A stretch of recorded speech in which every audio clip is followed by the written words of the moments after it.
Қазақ әдебиеті сабағы Мұхтар Шахановтың өмірі мен шығармашылығы Танакөз поэмасы. Мұхтар Шаханов 1942 жылы оңтүстік Қазақстан облысына қарасты Шілік ауылында туған. 7 жылдық мектепті бітірген соң ауылда еңбек етіп, алғашқы балауса туындыларын жазады. Тұңғыш өлеңі Сырдария 1959 жылы жарық көреді. Ақынның өлеңдері, балладалар мен поэмалары қарапайым оқырмандардың ықыласына бөленеді. Ақын шығармаларында өмірдегі оқиғаларды, деректерді салыстыра келіп, сабақтастық сырларын іздеу, тәлім-тәрбиелік мәні бар құбылыстарға зейін қоюға, байыптап баға беруге деген талап-қарқыны бәсеңдемей публицистикаға ұласып жатты. Фин жазушысы Юкка Малинин әлемдік парасат биігіне Орта Азия ежелден өзінің ұлы ойшылдары мен ақындары арқылы көтеріліп отырған. Заманауи поэзияда Мұхтар Шаханов сол бабалар рухының ғасырлар аралатып жарқ еткен бірегей жұлдызы. Әлемнің екінші Аристотелі атанған, отырардан шыққан философ Әбу-Нәсір әл-Фарабидей ұлы бабасы секілді, Мұхтар Шаханов қазіргі өркениеттің жайын әрі соншама батыл, әрі соншама ауқымды парасат биігінде талқылайды. Заманымыздың осы көреген ақынын оқыған шақта өз басым ерекше толғанысқа түстім деген болатын. Біздің бүгінгі сабағымызға арқау болатын Мұхтар Шахановтың Танакөз поэмасы. Ақын қазақ халқының болашағы үшін жан ауырып, қанатымен су сепкен қарлығаш секілді игілікті іс тындыруға, еліне жақсылық жасауға ұмтылған. Ақынның адамгершілік нысанасы болған осы идеяны жүзеге асыру бағытындағы шығармасы Танакөз поэмасы. Бұл поэма қазақ жастарына, сол арқылы бүкіл қазақ халқына үлгі өнеге бағыт сілтейді. Шынайылықты, адалдықты дәріптеген бұл шығармасында ақын жалаң насихаттың жетегінде кетпейді. Мұхтар ақын үшін байлықтың үлкені игі қасиеттер. Оның ұғымындағы игі қасиеттер оп-оңай қол жеткізетін нәрсе емес. Адамгершілігі мол кемел адам болу үшін ең алдымен адамға тән бірқатар игі қасиеттерді бойыңа жинақтай білуің шарт. Танакөз поэмасы осы ретте көпшілікке ғибратты бағыт сілтейді. Танакөз поэмасындағы өмір шындығы, ауыл жастарының шынайы достық сезімі, балауса махаббат кешулері барлығы түптеп келгенде достық атты ұғымды ұлықтайды. Достық ұғым, достық мәселе, достық қажеттілік, достық өмірлік принцип. Автор лирикалық кейіпкер атынан сөз сабақтап, бастан кешкенін айтқанда, осы аталған ұғым мәселелер тұрғысынан өткенді еске алады. Оқырманды да өзі сияқты толғаныстарға шақырады. Танакөз поэмасының өзегі көзге де, құлаққа да таныс, қарапайым ғана өмір шындығы. Мұхтар Шаханов үшін қарапайым мысалдардың өзінде өлмес, өшпес поэзия бар. Сөз саптауында аспанға атылған асқақтықтан гөрі шым-шымдап сезілетін жылылық, қарапайымдылық әлде қайда молырақ. Үшеу едік, қайда барсақ қасымызда Танакөз, Танакөзбен көңілдеді біздің ерке бала кез. Секілді жолдар тіл ұшынан оңай түсе қалғандай сезілгенімен, астарынан балалық шақты Танакөзді сағыну, ішпен ғана сезіну, қимастық сезіледі. Осындай қимастық досқа, адамға деген адалдықтың, қалтқысыз құрметтің айғағы. Адалдық жоқ жерде барлық басқа қасиеттерден қайыр жоқ.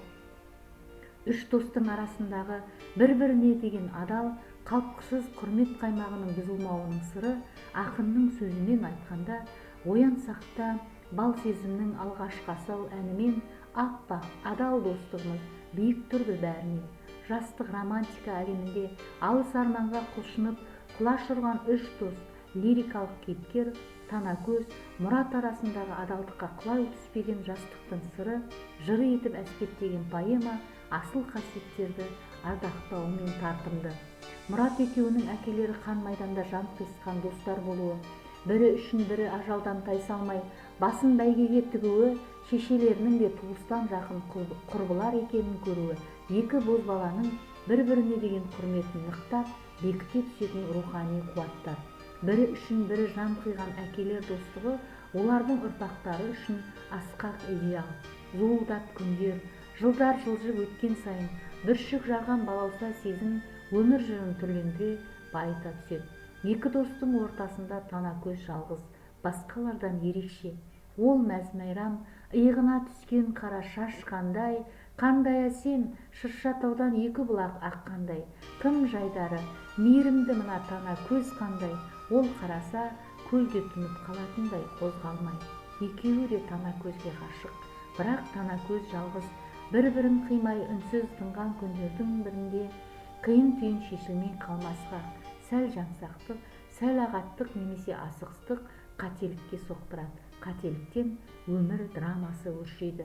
Поэмада досы үшін махаббатын құрбан еткен Мұраттың сүймесе де Зеркүлге үйленуінде жастық, асығыстық сезілгенімен, албырттық, жан досына жол беруінде жомарттық, мәрттік бар айқын. Мұндай рухани мәрттік, жан жомарттығының тамыры адамға, досқа деген адалдықта жатыр. Таласып, тартысып, төбелесіп жатудан аулақ. Танакөзді өмірінің аяулысы, асыл арманы санайтын жас Мұрат өзін өзі ұстайды. Жүрегі тілім-тілім болса да, досына бір ауыз сөз айтпай, қабақ шытып қатуланбайды, үнсіз жеңіледі. Зеркүлге үйленуі өзегінде өршіген өртті басу үшін барған асығыс адымы, эмоция әсер тұтқынында жасаған шарасыз амалы. Автор ақынның өз кейіпкеріне, лирикалық кейіпкердің өз досына қимастық сезімі, психологиясы поэманың өн бойында үнемі мөлдіреп жатады. Алайда кейіпкердің жан дүниесіне автор тереңдеп, үңіліп, тебіреністерін талдап жатпайды. Өзі тікелей араласқан сәттері еріксіз толқиды. Сол толқу арқылы Мұрат, Танакөз, Зеркүл тағдырына қатысты жайларды өз жүрегінің қызуы арқылы жеткізеді. Шығарма арқауы 50-ші жылдардың соңы, 60-ші жылдардағы жастар өмірі болғанымен, поэма жарық көрген 70-ші жылдардың басындағы жастардың да қызығып іздеп оқыған шығармасы болатын. Жастар өмірінде кездесетін қарапайым өмір шындығы, жүрегі жылы, жаны таза кейіпкерлердің тағдырлары арқылы бейнеленеді. Ол кезеңнің шындығы бүгінгі күннен жырақтағанымен, ұнатқан, ұғынған жүректердің дүрсілі, мөлдір сезімі, сыйластығы мен қимастығы қай заманда ғұмыр кешсе де баршаға тән. Ақын осы шындықты өзі білетін, өзі тебіренткен өмірлік материал өмір шындығы арқылы жеткізеді. Мұратты сүйген Танакөз оның Зеркүлге не себепті үйленгенін ұғынады. Сондықтан кешеді. Аяғынан айырылған Мұратты Зеркүл тастап кеткенде Танакөз қасынан табылады. Бала кездегі достық сезімнің осылайша махаббатқа ұласуы кейіпкерлердің бастан өткерген драмасы. Осындай шиеленістердің сәтті шешімін табуға игі ықпал жасаған жастардың шынайы махаббаты, қалтқысыз адал достығы. Сені көрдім, Танакөзім, шаң досымның қасынан, достық жырын қайталаудан жалықпаған әніңмен, түсіндім ғой кеш болса да, түсіндім ғой бәрінмен. Бір өзімшіл пенделіктің ауқымынан босанып, тауға қарап ұзақ тұрдым жанарыма, жасалып деп тебіренгенде айтар ақ тілегі, сендер өшпей жаныңдаршы, сендер бақыт табыңдаршы. Шығарманың идеалық өзегі достыққа деген адалдық. Кейіпкерлер бастан өткерген түрлі оқиғалар осы сезімді шындап шынықтыра түседі. Ақын, яғни лирикалық кейіпкердің көкейінен кетпейтін ойда ортақ. Айналайын, ұлы достық, айналайын атыңнан, құлатпашы мені мәңгі осы биік сатыңнан. Поэманың өн бойында айқын айшықталған публицистикалық сипат, қарапайым көрінетін өмір өрнектері жас оқырманның көркемдік қабылдауына ауырлық келтірмейді, жеңіл оқылады. Сонысымен де жастар үшін тәлімдік мәні елеулі.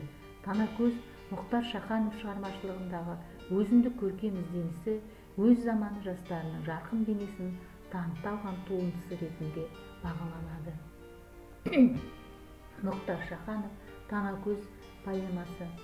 Ізгілік пен ізеттің байлауында, мамақаздар самғайтын қойнауында, достық атты қазына аралы бар, сонау мақсат тауының жайлауында.